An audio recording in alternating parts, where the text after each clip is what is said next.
Hello friends, welcome to study with Gupta channel. I hope आप ठीक होंगे और अपनी तैयारी कर रहे होंगे। तो आरआरबी की ओर से टेक्नीशियन का ऑफिशियल डिटेल नोटिफिकेशन आ चुका है। इस नोटिफिकेशन की देखिए बात करते हैं तो कौन कौन सी आपकी पोस्ट हैं टेक्नीशियन के अंतर्गत। नंबर ऑफ वैकेंसी आपकी कितनी है हर कैटेगरी में। एज लिमिट आपसे क्या मांग रहे हैं, आयु में आपको छूट एज रिलैक्सेशन कितना दिया जा रहा है। एजुकेशनल क्वालिफिकेशन की बात करेंगे हर पोस्ट के लिए। एप्लीकेशन फ़ीस आपकी क्या रखी गई है। एग्ज़ाम पैटर्न आपका क्या रहेगा, ऑफलाइन मोड है या फिर ऑनलाइन मोड। निगेटिव मार्किंग कितनी आपकी रखी गई है। सिलेबस में आपके क्या क्या टॉपिक रहेंगे। एप्लीकेशन फ़ीस हर कैटेगरी में बात करेंगे। तो इन सभी चीज़ों को देखिए इस वीडियो में डिस्कस करेंगे। वीडियो को आप लास्ट तक जरूर देखिएगा जिससे कि आपके सारे डाउट्स क्लियर हों। और इस वीडियो को ज़्यादा शेयर कीजिए, लाइक कीजिए और चैनल को सब्सक्राइब कर लीजिएगा। तो यहाँ देखिए पहले हम आवेदन जो आपके फॉर्म है ये आपके कब से भरे जाएंगे उनकी सभी हम डेट्स देख लेते हैं। तो पद आप देख लीजिए, पद आपका टेक्नीशियन ग्रेड फर्स्ट सिग्नल और दूसरा आपका पद निकाला गया है टेक्नीशियन ग्रेड थर्ड का।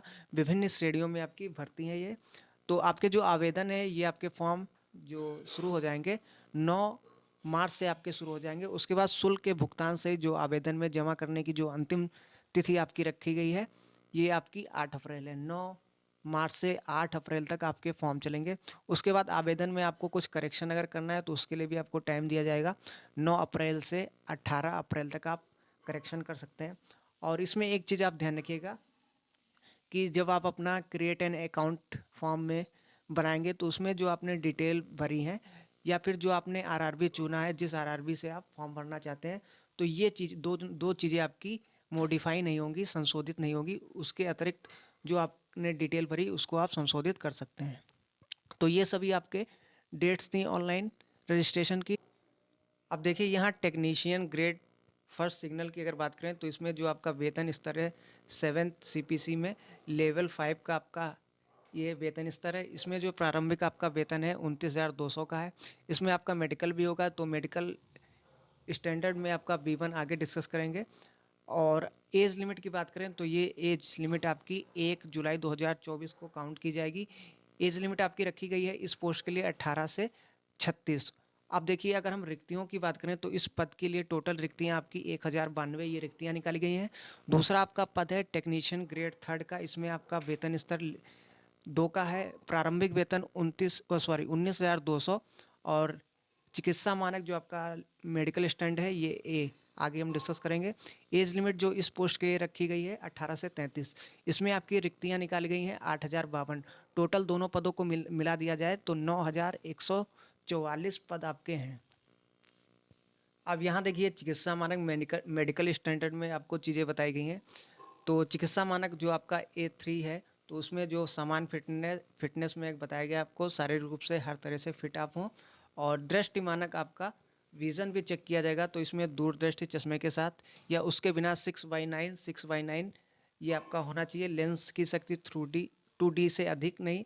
और निकट जो आपका दृष्टि है वो SN.6.6 चश्मे के साथ या फिर चश्मे के बिना। और प्लस आपका कलर विज़न, दूरबीन विज़न, नाइट विज़न और मैसोपिक विज़न के साथ आपका ये टेस्ट पास करना होगा।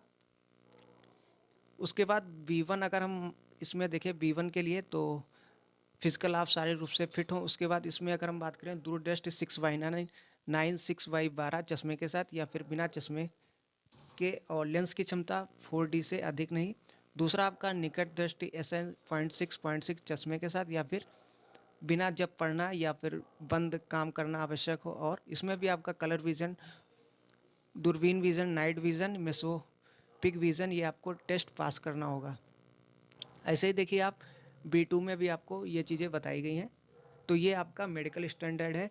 फिजिकल आप विज़न आपका देखा जाएगा। अब यहाँ देखिए एक चीज़ बताई गई है, जिन उम्मीदवारों ने जिन कैंडिडेट की जो लेसिक सर्जरी है या किसी अन्य सर्जरी प्रक्रिया से गुजरना पड़ा तो वे उन पदों के लिए पात्र नहीं है जिनके लिए मेडिकल मानक A3 की आवश्यकता है। तो जिनका देखिए लेसिक सर्जरी अगर हुआ है तो वो इस पोस्ट के लिए एलिजिबल नहीं है। अब एलिजिबिलिटी की बात करते हैं। देखिए एक उम्मीदवार को या तो भारत का नागरिक हो या फिर नेपाल का नागरिक या फिर भूटान का विषय या तिब्बती शरणार्थी जो भारत में स्थायी रूप से बसने के इरादे से 1/1/1962 से पहले भारत आया हो। तो ये सभी चीज़ें आप देखिए। अब यहाँ आपको एज लिमिट बताई गई है। तो पर टेक्नीशियन ग्रेड फर्स्ट सिग्नल के लिए अगर बात करें तो पहले जो आपकी एज रहती थी वो 18 से 33 एज लिमिट थी।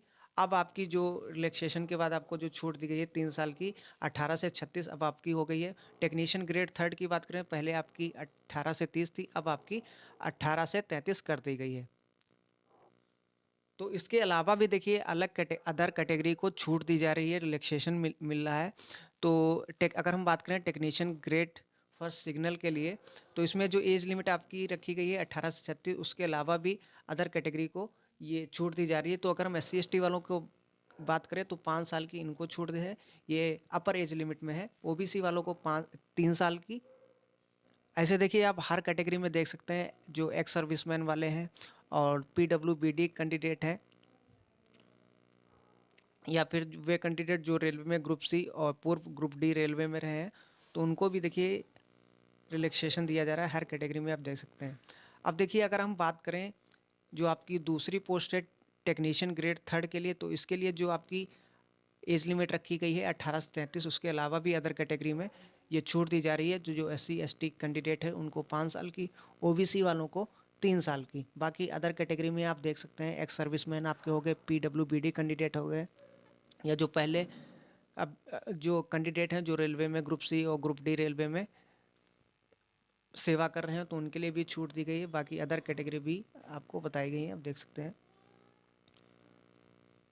अब यहाँ देखिए हर कैटेगरी में आपको DOB जो आपकी डेट ऑफ बर्थ है उसकी लिमिट बताई गई है। तो अगर हम 18 से 36 इसमें अगर हम बात करें जनरल और EWS के लिए, तो 2 जुलाई 1988 से आपका जो DOB आपकी जन्म तिथि हो इससे पहले की ना हो।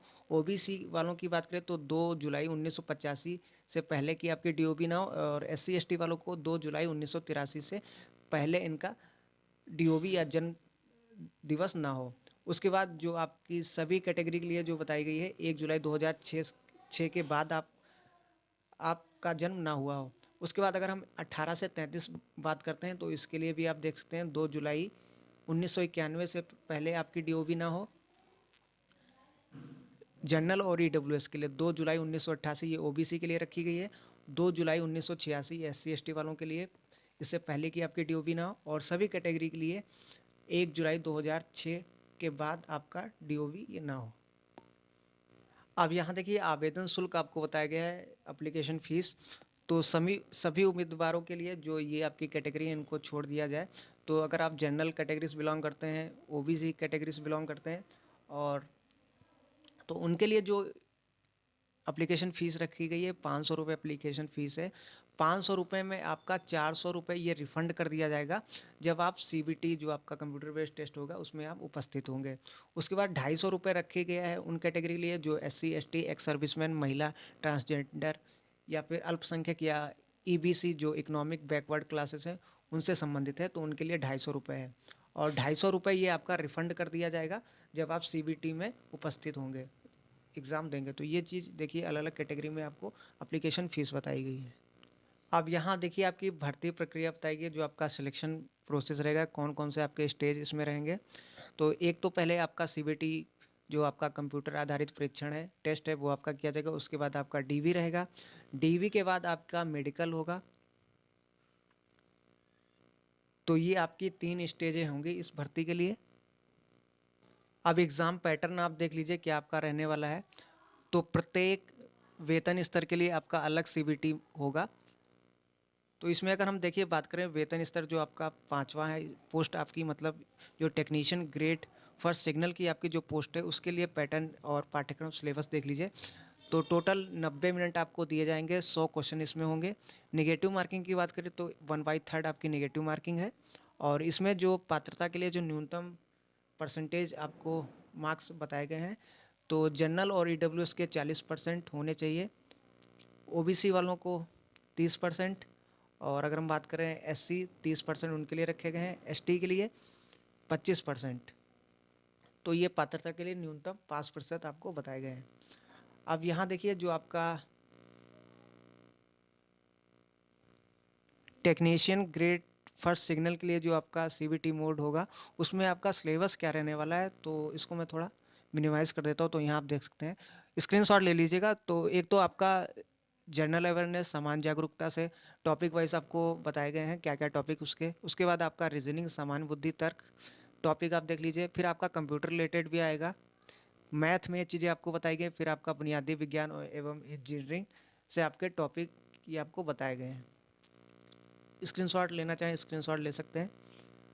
अब यहाँ देखिए, हर सब्जेक्ट से आपको प्रश्नों की संख्या बताई गई है, किस सब्जेक्ट के कितने क्वेश्चन आपके पूछे जाएंगे ये टेक्नीशियन ग्रेड फर्स्ट सिग्नल के लिए, पोस्ट के लिए।